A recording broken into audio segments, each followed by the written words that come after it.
When you think of Need for Speed games, you think of tuned-up cars, cop chases, and arcade-style racing. Need for Speed tapped into their hot pursuit and underground days with their newest installment, Need for Speed Unbound. The most noticeable change right off the bat is the improved handling and feel of the cars compared to Need for Speed Heat. To me, Heat felt so loose and slippery with controls that it turned me off to the game pretty quickly. That's not the case with Unbound, as handling of cars feels great. You play this dance between full grip and drifting at every corner that feels responsive and intentional when you need to execute them interchangeably. Hitting a drift perfectly around an apex felt so satisfying and never got old. Additionally, landing a long drift would give you a boost out of the turn similar to the likes of a Mario Kart game. It's a great blend of arcadey racing while still showcasing the cars and their own unique traits. A racing game is nothing without the car catalog to boot, and Unbound certainly doesn't disappoint. You're presented with a wide variety of classics, modern, hyper, sport, utility, off-road, and track cars that will satisfy any gearhead looking for their favorite car. The biggest car collection letdown is the team including the Dodge Viper. I will give a racing title Game of the Year if they take that stupid car out of their game. Outside of my own personal vendetta against the worst car of all time, the catalog is seriously robust. To complement the robust catalog is a pretty deep car customization system that will leave you feeling like you're on Pimp My Ride.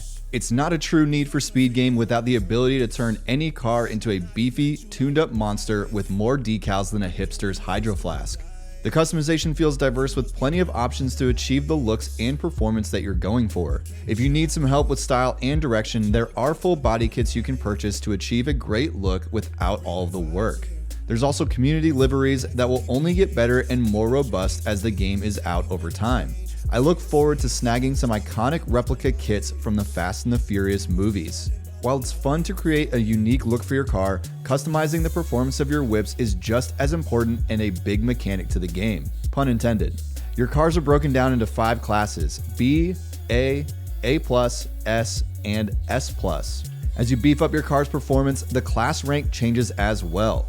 With the way the story is structured, it's important to keep an eye on which cars you have at each respective car class. With the robust customization and utterly satisfying arcade racing mechanics, Unbound is one of the best feeling Need for Speed games since Hot Pursuit.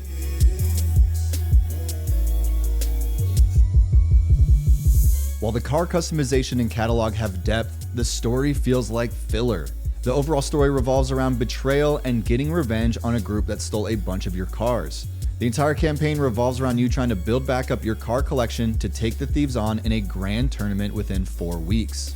The tournament requires 4 cars with 1 car belonging to each respective A, A+, S, and S+ class. The winner of the grand takes home the pink slip of your stolen baby and a fat $1 million purse. To keep the car progression from becoming overwhelming, each class is broken down into their own individual week.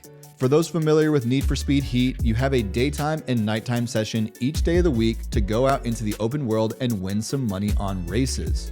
Where it differs from Heat is this time around you can draw police attention during the day and not just at night. Everyone knows Need for Speed is nothing without the 5-star police chases trying to derail your race or day.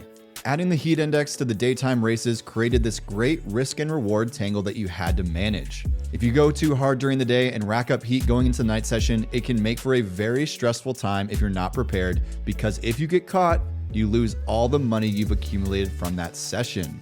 There's nothing more gut-wrenching than losing 75 grand because you couldn't shake a helicopter. If you are sitting on a ton of cash with a heat level of 5, I highly recommend heading to the giant sewer tunnel on the south side of the map to shake the cops and get away with that cash. There's really not much to the story other than grinding races for cash, dodging cops, upgrading your cars, and winning the qualifying race at the last day of the week. My biggest issue with the campaign is how much money can get eaten up doing upgrades on your existing cars to get them ready for this tournament. The focus really isn't collecting a bunch of cars, but rather fine-tuning 4 cars. It makes each car purchase have weight to it, but it results in the car collecting not really opening up until after you complete the campaign story that takes roughly 15 hours. Once you're done completing the campaign, you can take your cars and hard-earned money to the online world and race against your friends and others. I do love that your car collection and money carry over to the online so you can show off your favorite cars while earning money towards that $3 million Bugatti. You can play online before completing the campaign, but it's worth getting through the trouble because of the bonus cars and huge payouts you get near the end. What does stand out in the Unbound campaign is the presentation and graphics. I'm sure you've already noticed it, but the art style of blending cel shading anime-style graphics with photorealistic cars and cities really catches your attention.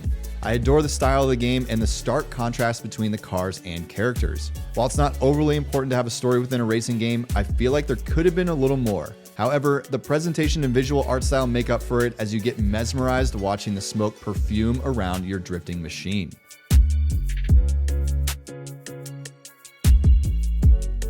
The map is surprisingly diverse compared to what I was expecting, which made for a delight when playing. I was expecting the game to be almost exclusively within the city limits, but there's a good blend of mountain roads laid out like a wet spaghetti noodle, rural areas with sweeping roads for leadfoot Karens, muddied up construction sites for off-roading, and a city grid system that's a drifter's dream. There was zero clipping, texture load-in, or large frame rate drops when navigating the gorgeous map, and is one of the better open world racing maps out there. It's not Horizon 5 levels of diverse, but it's a map that fits the Need for Speed style and racing mechanics very, very well.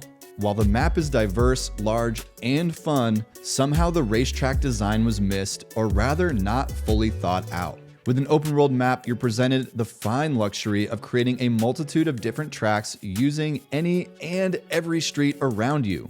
However, many of the races are run on the exact same tracks within the map, which felt very weird. Why are we presented with this open world and then pigeonholed into racing the same circuits, sprints, drifts, and takeover races on repeated tracks?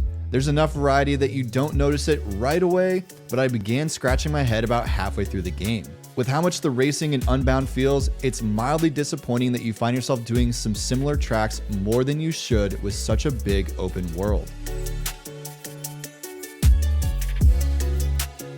Overall, this is one of the better Need for Speed games with the new art style creating a unique lane for the title. The racing feels light years better than Need for Speed Heat and feels like it's back to the underground and hot pursuit days. The car customization is diverse, deep, and rewarding with a map that lets you showcase your car's godly performance. What makes this game hit the e-brake at times is the repetitive campaign races and uninspired story. The story doesn't derail the game, but a little more context could have been there, especially with them bringing in A$AP Rocky as a character within the game. He's around, but outside of one dialogue set, you don't see much of him.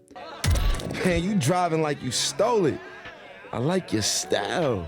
Regardless of its dismissible shortcomings, Need for Speed Unbound stands as one of the better installments in the franchise and will be a satisfying game for racing fans of all types. It feels good to fire up the engines and spin the tires in Need for Speed again, which is why it is getting an 8 out of 10. What are your thoughts on the art style and direction of the Need for Speed franchise? Sound off in the comments, and while you're there, tap that like button on the video. If you don't want to miss out on future reviews, playthroughs, and previews, go ahead and show some love to the subscribe button as well. This is Josh Robinson with Joystick Gamer. Thanks again, and stay gaming out there.